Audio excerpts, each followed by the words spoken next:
I changed my entire life because of something a stranger said while waiting for a prescription to be filled.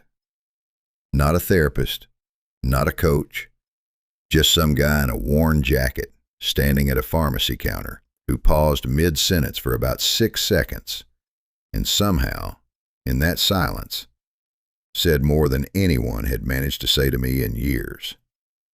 I know how that sounds, I know, but stay with me, because what happened after that moment is the reason I'm talking to you right now. And by the time I'm done, you're either going to think I've lost it completely, or you're going to try the thing I'm about to describe, and then you're going to understand exactly what I mean. I wasn't in a good place when this happened. I don't mean that in a dramatic way. There was no rock bottom, no crisis, no single moment of collapse. It was more like a slow fade, like how a song gets quieter on a long drive until you suddenly realize you can barely hear it, and you don't even know when it stopped being loud. That was me, functioning, showing up, doing the things, but running on something closer to fumes than fuel. I had a system for everything.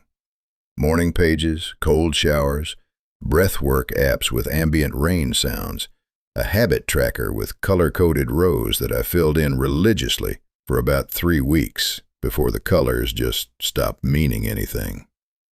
I wasn't lazy. That was the part that made it so exhausting.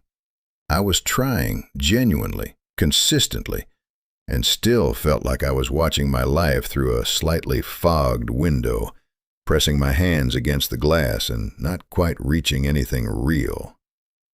And then I'm standing in line at a pharmacy on a Tuesday afternoon, and the man in front of me is talking to the person behind the counter, and mid-story he just stops, holds it.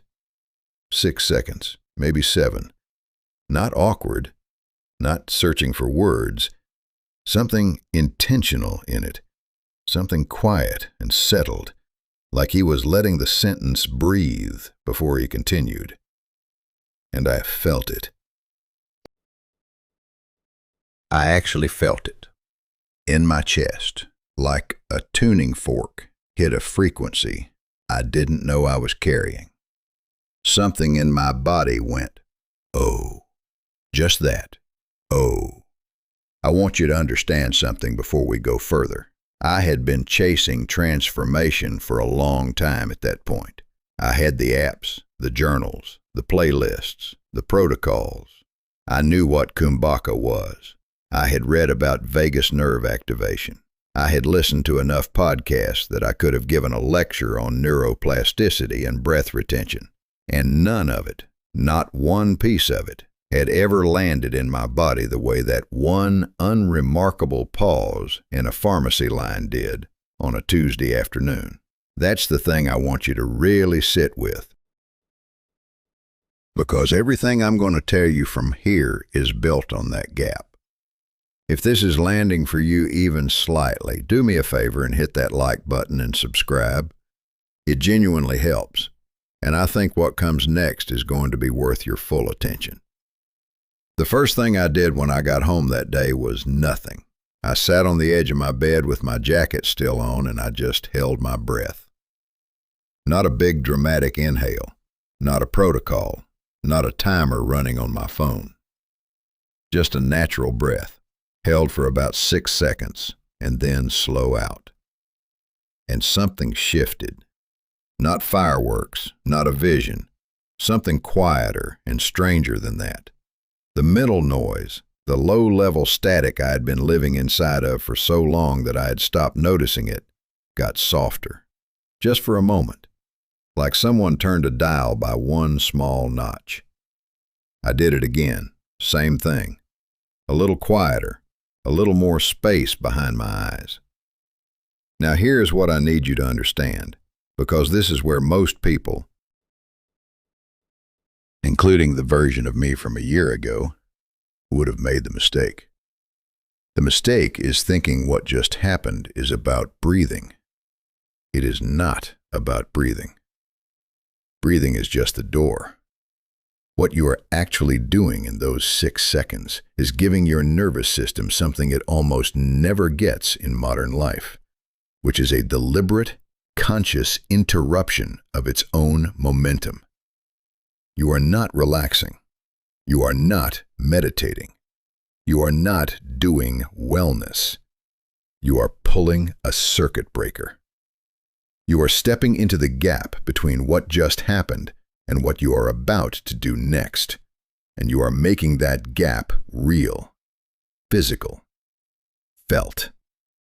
And the moment that gap becomes real,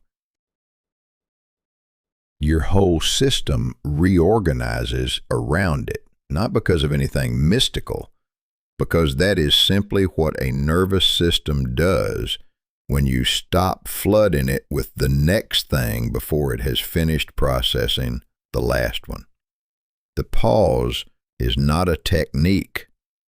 The pause is the thing underneath every technique you have ever tried. And I'm going to show you exactly how to use it. Here's what nobody tells you about trying to fix yourself for years. It does not feel like failure. It feels like effort.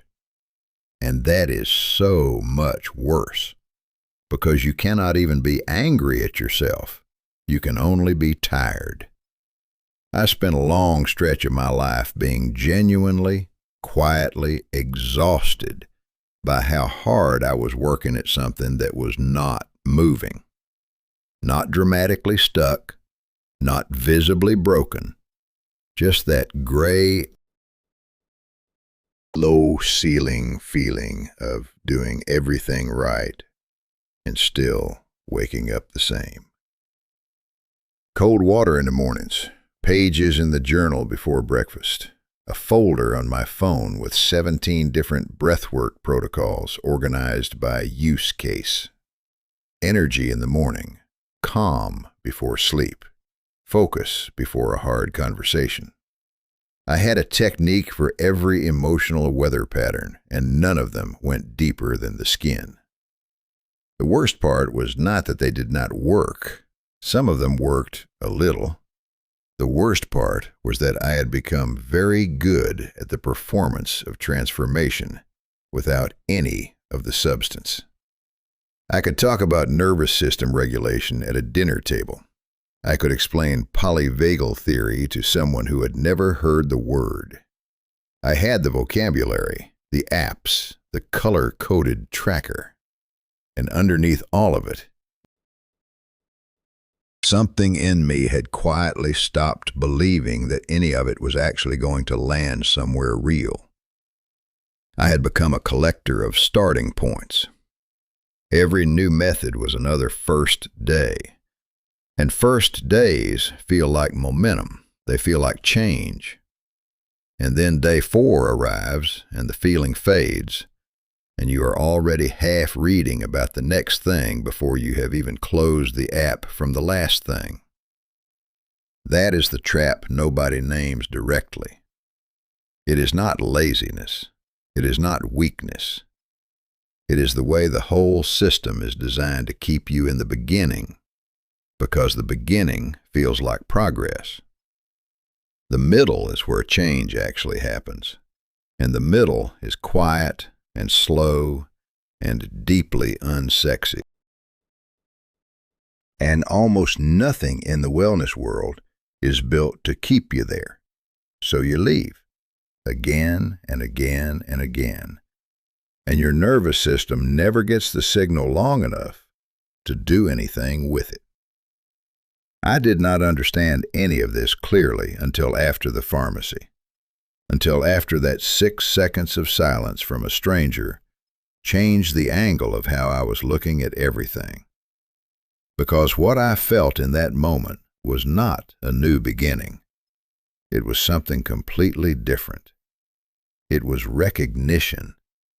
Like my body already knew this thing and had been waiting, without telling me, for me to stop long enough to remember it. Something I had never once considered in all those years of trying is that the body does not respond to information.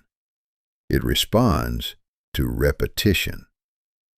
You can read every book ever written about how to rewire a habit, and your body will sit there completely unchanged, because knowing and doing are not even in the same room as each other. The body learns through experience, through sensation, through the same small thing happening again and again in the same context until it stops being a decision and becomes a reflex. That is not a theory. That is how every single skill you have ever genuinely mastered actually happened. From tying your shoes to driving a car to knowing without thinking that the pan is hot before you touch it. And here is the part that genuinely stopped me cold when I finally put it together. The most effective practitioners of deliberate stillness across human history, and I mean across radically different traditions, cultures, and centuries, all arrived independently at the same conclusion. The pause was not a preparation for the practice. The pause was the practice. Free divers who train their bodies to stay calm under impossible physical pressure do it through repeated, intentional stillness. Surgeons who perform under extreme conditions for hours without losing precision build that capacity through the same mechanism. The pause between action and reaction, trained until it becomes available on demand, is the thing.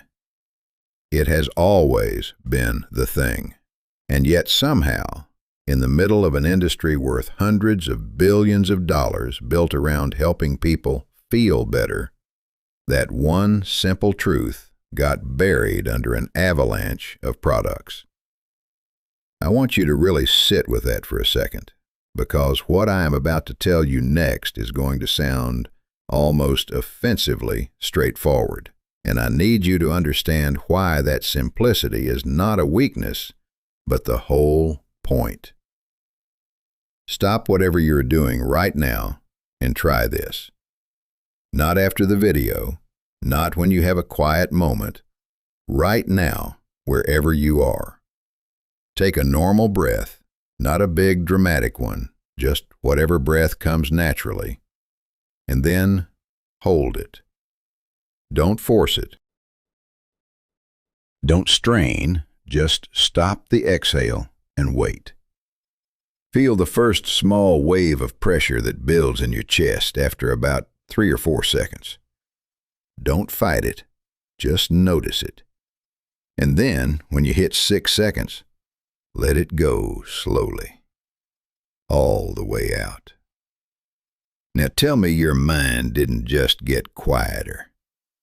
Tell me that low hum of background noise didn't drop by at least 1 notch.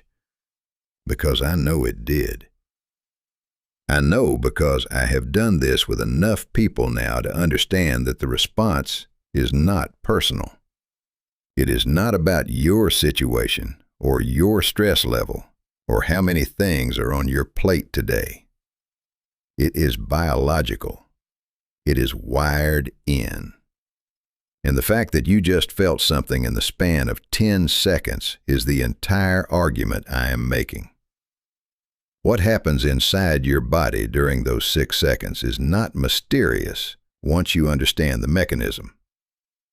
When you hold your breath, even briefly, carbon dioxide levels in your blood rise just enough to trigger a specific cascade. Your blood vessels widen slightly. Blood flow to the brain increases. And the vagus nerve, which runs from the base of your skull all the way down through your chest and into your gut, and is directly responsible for your body's ability to shift out of alarm mode, gets a clear, clean signal to ease the tension it has been holding. This is not alternative medicine. This is not a wellness trend. This is the same physiological lever that sits underneath every credible stress regulation protocol ever developed. The difference is that most protocols wrap this lever in so much structure and ritual and equipment that people never realized the lever was always right there, available, free, requiring nothing except the willingness to pause. I tested this myself in some genuinely uncomfortable situations before I trusted it enough to talk about it. Sitting in a waiting room before a conversation I had been dreading for weeks.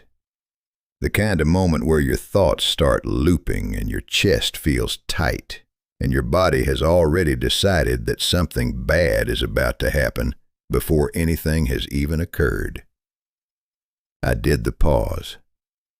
6 seconds. Quiet. No one around me noticed anything. And what came back was not calm exactly. It was clarity. A small but real distinction. Calm suggests the feelings went away. They did not go away. The clarity was more like the feelings stopped being the loudest thing in the room. There was suddenly just enough space between the sensation and my response to make a choice. That space was new. I had not had that space before. Now here is what I want you to sit with, because this connects directly back to everything from the last section about repetition and the body learning through experience rather than information. That space I just described, that gap between feeling and reaction, does not arrive fully formed the first time you try this. It is thin at first, almost imperceptible. The first week I practiced the pause, I would do it and then immediately wonder if it had done anything at all.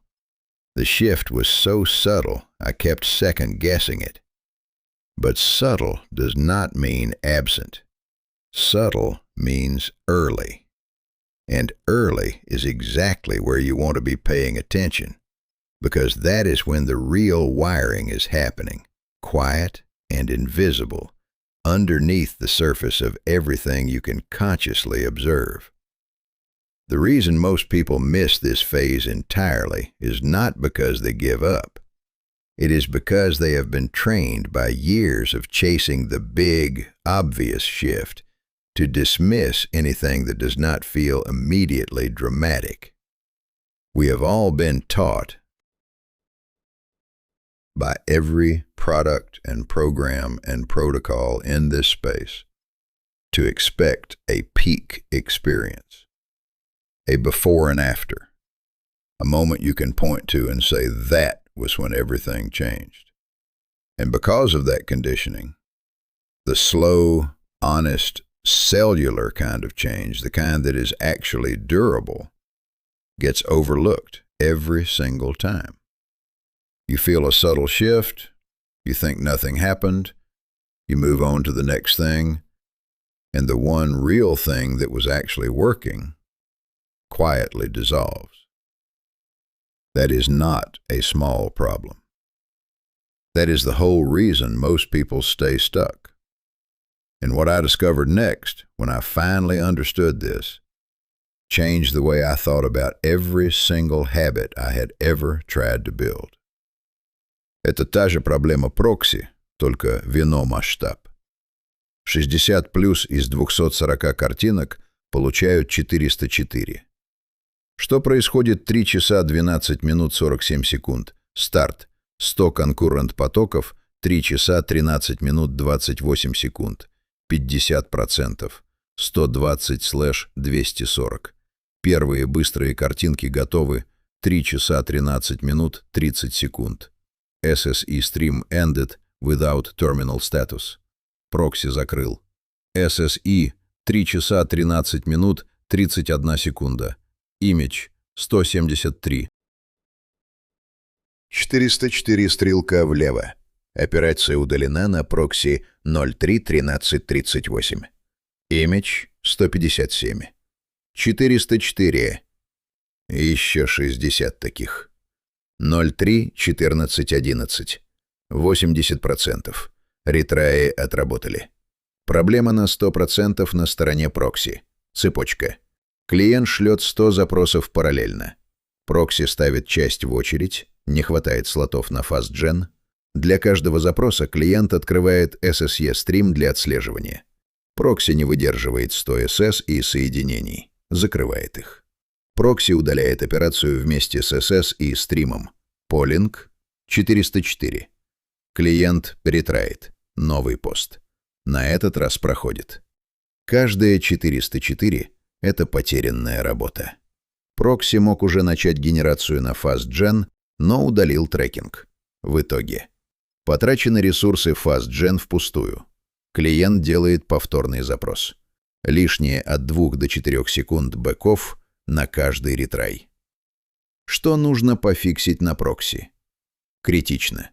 Операции должны жить независимо от SS и стримов. Когда SS и соединение закрывается, операция продолжает существовать и быть доступной через get/API/v4/operations/ID. Сейчас прокси удаляет операцию при закрытии SSE, и polling возвращает 404. Если пофиксишь это на прокси, polling fallback начнет работать правильно. Ретраев не будет вообще, и генерация ускорится на примерно от 20 до 30% на скорость и расход квоты. Сейчас при 240 картинках примерно 60 получают 404 и ретраятся. Это значит, время вместо примерно 1 минуты на все 240 тратится примерно от 1,5 до 2 минут. Каждый ретрай – это плюс от 3 до 5 секунд. Бэков плюс новый запрос плюс ожидание генерации. Квота – 60 потерянных операций на FastGen. Прокси отправил запрос на FastGen, тот начал генерить, но прокси удалил трекинг. Картинка сгенерилась впустую. Клиент не может ее забрать. 404. Потом клиент шлет повторный запрос. FastGen генерит еще раз. Одна картинка равно 2 запроса к FastGen вместо одного. На 240 картинках примерно 300 реальных запросов к FastGen вместо 240. Примерно 25% квоты сжигается впустую. При 10 видео в день по 240 картинок – это примерно 600 лишних генераций в день. Your brain is running 2 completely separate programs at the same time right now. And you have almost no control over which one is driving. I do not mean that as a metaphor. I mean it as a literal description of what is happening inside your skull at this exact moment. There is the conscious layer, the part reading these words, forming opinions, tracking the argument. And then there is the background layer, the one that is simultaneously monitoring your body temperature, managing your posture, scanning the environment for anything that feels off, filtering memories, running emotional predictions based on everything that has ever happened to you before. That second layer never stops. It does not take breaks. It does not wait for you to be ready. And it is doing the vast majority of the actual work of being you without ever asking for your input. I did not truly understand this until I started paying attention to what the pause was interrupting, because I had been thinking about it wrong. I thought the pause was calming me down. What it was actually doing was something more specific and more useful than calm. Every time I held for 6 seconds, I was creating a tiny interruption in the background program, a brief gap in the automatic processing. And in that gap, something shifted in which layer was running the show. Not permanently, not dramatically, just enough. Just a flicker of the conscious layer coming back online and going, wait, what are we actually doing here? And that flicker, repeated enough times throughout a day, started to change the quality of my decisions in ways I could genuinely track. Here is the clearest way I can explain the brain science without turning this into a lecture. Your brain operates at different electrical frequencies depending on what it is doing. When you are stressed, reactive, overwhelmed, problem-solving under pressure, you are running primarily in beta. Beta is fast, it is loud, it is useful for immediate tasks, but it is also where anxiety lives, where the mental loops start, where one thought chases another and none of them land anywhere productive. When you are in that state, the part of your mind that generates real insight, creative solutions, the kind of thinking that actually changes your situation rather than just reacting to it, is essentially offline. Not gone, just drowned out. The pause creates a manual interruption of the beta state. The brief shift in your body chemistry during those 6 seconds produces a corresponding shift in your brain frequency. Just enough to let the slower, quieter signal come through. Not sleep, not zoning out. Something sharper than either of those. It is the frequency where the thought that solves the problem arrives without you forcing it. You know the feeling. It is the one that comes in the shower, or halfway through a walk, or in the 3 seconds after you stop trying to remember something. That is not random. That is what happens when the loud layer briefly drops its volume, and the deeper layer gets a turn to speak. What I started to realize was that I had been trying to access this state through effort my entire life. Forcing insight, pushing for clarity, treating the mind like a machine that produces better output when you apply more pressure. And the pause was showing me, every single time I did it, that the opposite was true.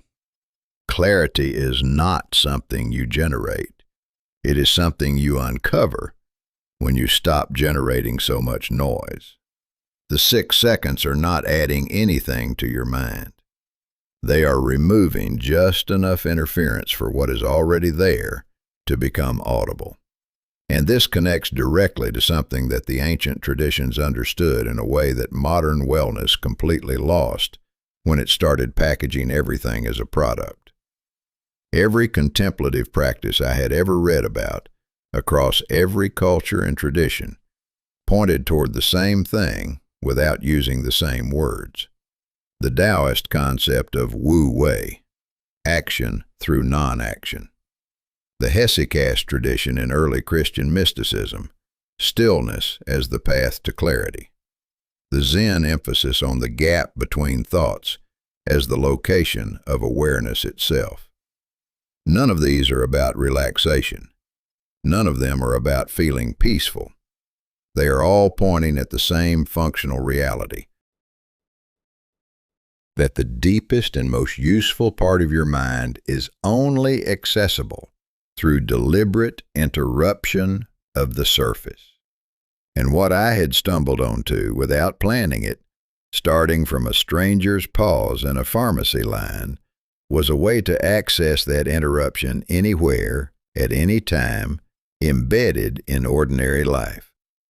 But what I had not yet figured out was how to make it stick, how to make it automatic, how to wire it in so deeply that it happened without me having to remember.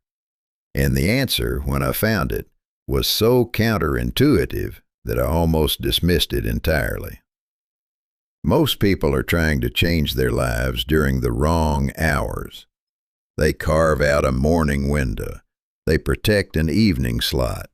They build a container for transformation and then spend the rest of the day completely on autopilot, undoing everything the container was supposed to create. I did this for years. 40 minutes of intentional practice in the morning, followed by 14 hours of the same reactive patterns I had always run. And I would wonder why the morning work never seemed to carry over. The answer, once I finally saw it, was almost embarrassingly obvious. You cannot schedule your way out of a full-time habit.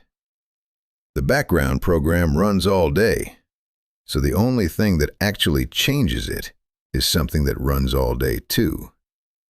This is the shift that moved everything for me, and it came from understanding something about how the subconscious actually works.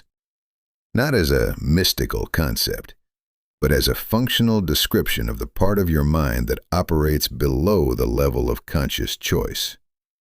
That part does not respond to your intentions. It does not care what you decided at 7 in the morning when you were rested and motivated and your coffee was still warm. It responds to patterns. Specifically, to inputs that arrive repeatedly, in consistent contexts, over enough time that it starts treating those inputs as the new baseline. That is the only language it understands. Not inspiration, not insight.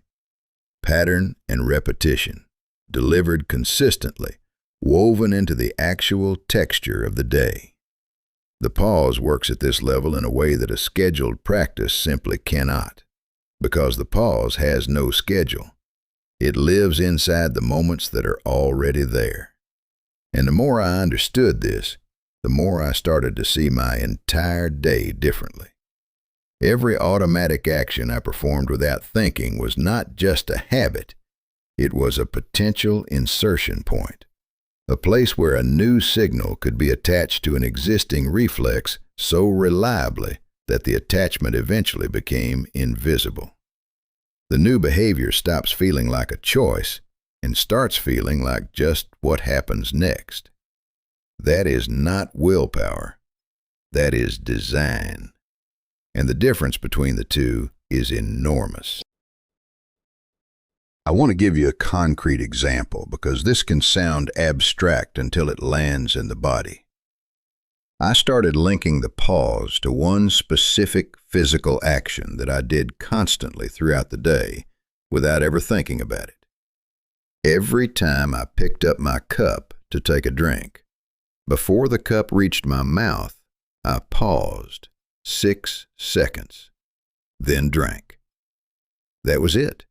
Nothing elaborate, nothing requiring memory or motivation or the right emotional state. Just a single physical moment that already existed in my day, now carrying one additional layer. Within about 2 weeks, the pause was happening before I consciously decided to do it. My hand would lift the cup, and something in me would already be settling into the hold before my conscious mind caught up. That is the moment you are aiming for. Not discipline, reflex. When the practice stops requiring you to remember it, it has become part of the operating system. And this is where I want to come back to something from much earlier in this story, because it connects in a way that I think is important. When I described what I felt watching that stranger pause mid-sentence in the pharmacy, I used the word recognition, not discovery. Recognition, like something in me already knew. I think what I was recognizing was this exact mechanism. The way a deliberate pause in the middle of ordinary action changes the quality of everything that comes after it. Not because of anything complicated, because stillness, even brief stillness, interrupts momentum. And interrupted momentum is the only condition under which a different choice becomes genuinely possible. Without the interruption, you do not choose. You continue. The next word, the next reaction, the next decision all flow out of the previous one with the same momentum that has been building since you woke up. The pause breaks the chain, just for a moment. Just long enough for something other than habit to have a say. And when that happens, dozens of times a day, every day, consistently, The cumulative effect on how you move through your life is not small. It is not subtle in the long run. Even if it starts subtle, it compounds. What I had not yet fully worked out, though, was what to do when the practice met real resistance. Not the kind of resistance that comes from forgetting or getting busy. The deeper kind. The kind that shows up when something in you genuinely does not want to pause. There is a specific kind of resistance that nobody in the wellness world ever talks about honestly. And it is the resistance that shows up not when you are too busy or too tired, but when things are actually starting to work. I hit it about 6 weeks in. The pause was becoming automatic. The anchors were holding. The quality of my days had genuinely shifted in ways I could feel and track. And then one morning I woke up and something in me just did not want to do it. Not from laziness, something more specific than that. A kind of low-level friction that I could not name at first, like a door that had always opened easily, suddenly requiring slightly more force. I sat with that feeling for a few days, confused by it, before I understood what it actually was. The resistance was not coming from the part of me that wanted to stay stuck. It was coming from the part of me that had organized its entire identity around the process of trying to change. That part had a role. It was the seeker, the one who researched, who tested, who was always in the middle of something promising. And the pause, by being so small and so consistent and so genuinely effective, was quietly making that role obsolete. If this simple thing was working, then what was the seeker for? That question had no comfortable answer. And so the resistance was not really about the practice. It was about what the practice was starting to make unnecessary. I am telling you this because I think it is one of the most important and least discussed parts of any real change process.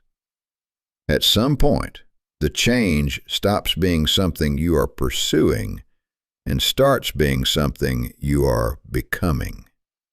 And that transition is not smooth. Because the version of you that was pursuing the change had a whole structure built around the pursuit. Habits of thinking, habits of self-narration, a particular way of understanding yourself as someone in the middle of a journey. When the journey starts actually arriving somewhere, that structure does not just quietly dissolve, it pushes back. Not dramatically, just enough friction to make you wonder whether you should try something new. And if you are not paying attention, that friction sends you straight back to the beginning of the loop, reaching for a new technique, a new method, a new first day. I caught it this time. Barely, but I caught it. And the way I caught it was by doing the pause in the middle of the resistance itself, feeling the friction, noticing the pull towards something new and shiny, and holding for 6 seconds, right there in the center of that urge. And what came through in the gap was not an answer exactly, more like a recognition. The friction was not a signal to change direction. It was a signal that I was close enough to something real that a part of me was getting uncomfortable. That discomfort was not a warning. It was a landmark.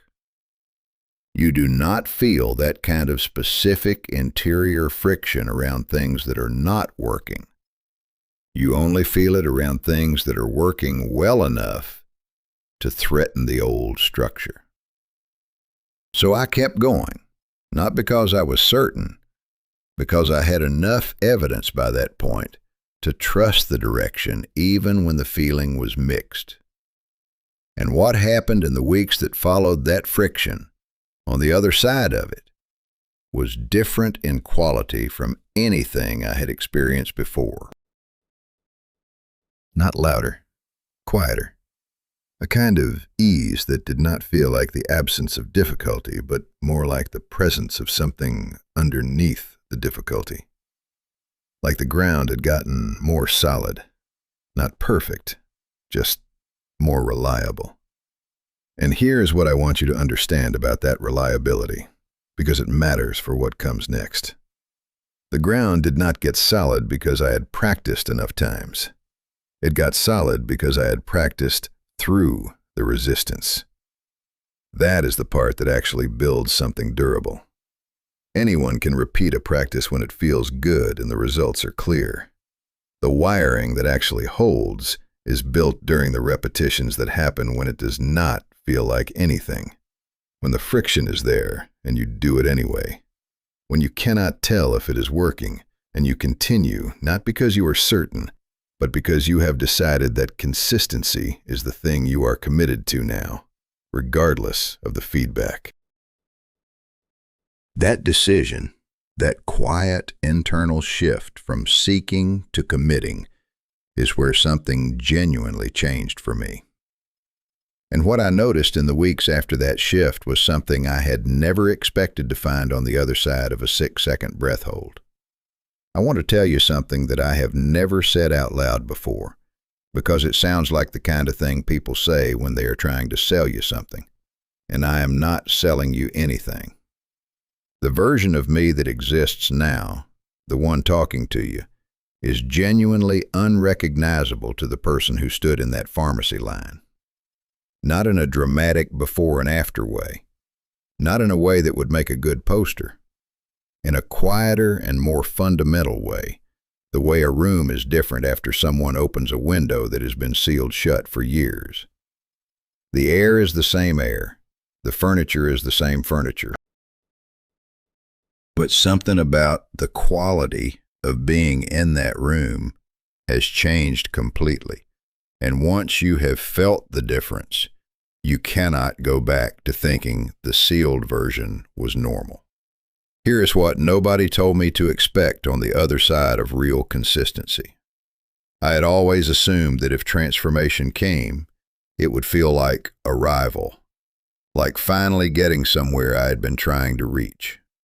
What it actually felt like was more like the removal of something I had not known I was carrying. A low-level tension that had been so constant and so familiar that I had stopped registering it as tension and started registering it as just the way things felt. Like background noise in a building you live in, the hum of the ventilation, the creak of the pipes. Sounds you stop hearing after a while, not because they stop, but because your brain reclassifies them as neutral. The pause, practiced consistently over months, slowly turned down that background noise. And the quiet that came in its place was not empty. It was full of things I had not been able to hear before. Decisions that used to cost me significant energy started arriving more cleanly. Not faster, not without consideration, but without the layer of static that had always made choosing feel exhausting. I remember sitting with a complicated work situation that 6 months earlier would have sent me into a full loop of anxious mental cycling. Instead, I held 6 seconds.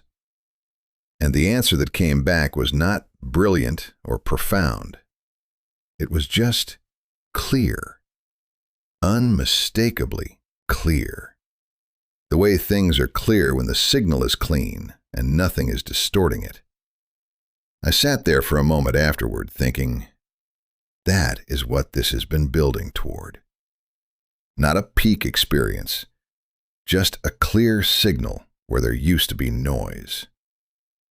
And here is the part that I think is the most important and the least glamorous thing I can tell you. That clarity did not arrive because I had done enough work. It arrived because I had stopped doing too much. All those years of layering technique on top of technique, protocol on top of protocol, had not been building clarity. They had been building more noise, more complexity, more things for the busy layer of my mind to manage. The pause had been quietly dismantling that complexity from the inside, not by replacing it with something better, but by creating enough space for the unnecessary parts to fall away on their own. I had been adding for years. The practice that finally worked was one that subtracted. I want to be direct with you about something now, because I think you deserve honesty more than you deserve another inspiring story with a clean ending. The practice is not magic. The 6 seconds do not solve your problems. They do not remove difficulty or eliminate the moments when your body goes into alarm or make you immune to the ordinary weight of being a person in a complicated world. What they do, consistently and reliably, is give you a slightly better chance at responding to those moments from a place that is a degree or two more grounded than the reactive default. And a degree or two, compounded across every significant moment of a day, across weeks and months and eventually years, is not a small thing. It is the difference between a life that runs you and a life you actually participate in shaping. The moment I finally understood that was not in a meditation, not in a quiet morning before anyone else was awake. It was in the middle of an ordinary argument, the kind that starts about one small thing and is really about something much larger underneath. My chest was tight. My thoughts were already 3 steps ahead, preparing responses. Every instinct was pulling toward the next word. And then, without deciding to, I paused. 6 seconds. And what came out of my mouth next was not what would have come out before. It was not perfect. It was not wise. It was just genuinely mine, chosen rather than automatic. And the person I was talking to felt the difference immediately. I could see it in the way the energy in the room shifted. That moment, quiet and unremarkable from the outside, felt more significant to me than anything I had ever achieved through effort. What I still had not fully reckoned with was what this meant for the way I would talk about it to other people, and whether the truth of it could survive being put into words. The hardest thing about finding something that actually works is that you immediately want to give it to everyone you know, and the moment you try, you realize that the truth of it does not transfer cleanly through words. I tried with a close friend, someone I had known for years, someone who was going through exactly the kind of gray flatness I had been in before the pharmacy. I sat across from them at a table, coffee going cold between us, and I tried to explain what had shifted for me. I told him about the pause. I told him about the anchor, the cup, the 6 seconds, the way the nervous system builds a new default through repetition rather than intention. I watched their face while I talked, polite, attentive, and completely unconvinced. Not because they did not trust me, because transformation described from the outside sounds exactly like every other thing that has ever been described from the outside. The words are the same. Simple practice, big results. Just try it. Every wellness trend in history has used some version of that sentence. And my friend had heard it enough times to have developed a reasonable immunity to it. I could not blame them. I had been the same way.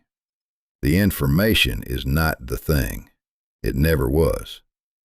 The experience is the thing. And experience cannot be handed over in a conversation over cold coffee. What I said next surprised even me. I stopped trying to explain it, and I just asked them to do it with me, right there at the table. Not as a demonstration, just as a shared moment. Take a breath, hold for 6 seconds, let it out slowly. That is all. My friend looked at me like I had suggested something mildly strange, which I had, and then did it anyway. And I watched the exact same thing happen to them that had happened to me in my bedroom after the pharmacy. Not dramatic, just a small, visible settling.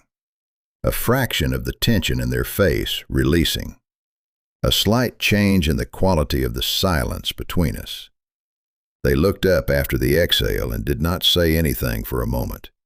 Then they said, quietly, "I felt that." Not "wow," not "this is incredible," not "I am transformed," just "I felt that." And that was enough. I am telling you this because I think it is the most honest version of what I can offer you here. Not a transformation guarantee, not a before and after story with a clear arc and a satisfying resolution. Just this. You felt something earlier in this story when I asked you to try it. I know you did, because the body does not lie about that particular thing. And whatever you felt, however small or subtle it was, that was not a preview of what is possible. That was the actual thing in its earliest form. The only question is whether you are willing to let it become familiar.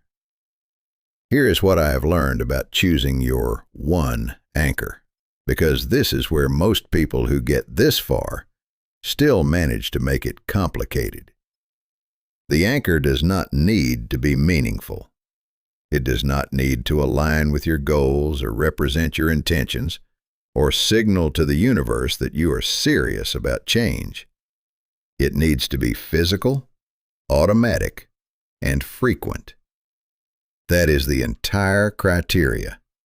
Something your hands already do without your mind being involved. Setting your keys down. Closing a door behind you. Picking up your bag in the morning. Any of those. The smaller and more automatic, the better, because small and automatic means it survives the days when you have no energy for anything intentional. The trap is choosing something aspirational. People pick their anchor based on what feels meaningful in the moment they are deciding, and then they find that the anchor only fires when they are in a meaningful feeling state, which is not most of the time. The cup worked for me because I did not care about it. It was neutral. It carried no weight. And because it carried no weight, it was available on the worst days as much as the best ones. That neutrality was not a weakness in the system. It was the whole point of the system. You want the practice embedded in the ordinary, not the exceptional, because the ordinary is where you actually live. Choose the most boring physical action in your day, the one you would never think to write down or track or celebrate. Make that your anchor. Do not tell anyone. Do not make it a project. Just let it quietly begin doing its work underneath everything else. And then leave it alone and let time pass and do not check on it too often. The way you do not dig up a seed to see if it is growing. Just water it and keep going. What I've found on the other side of all of this was not the version of transformation I'd been chasing for years. It was something quieter and more permanent than that. The chasing itself had been part of the problem.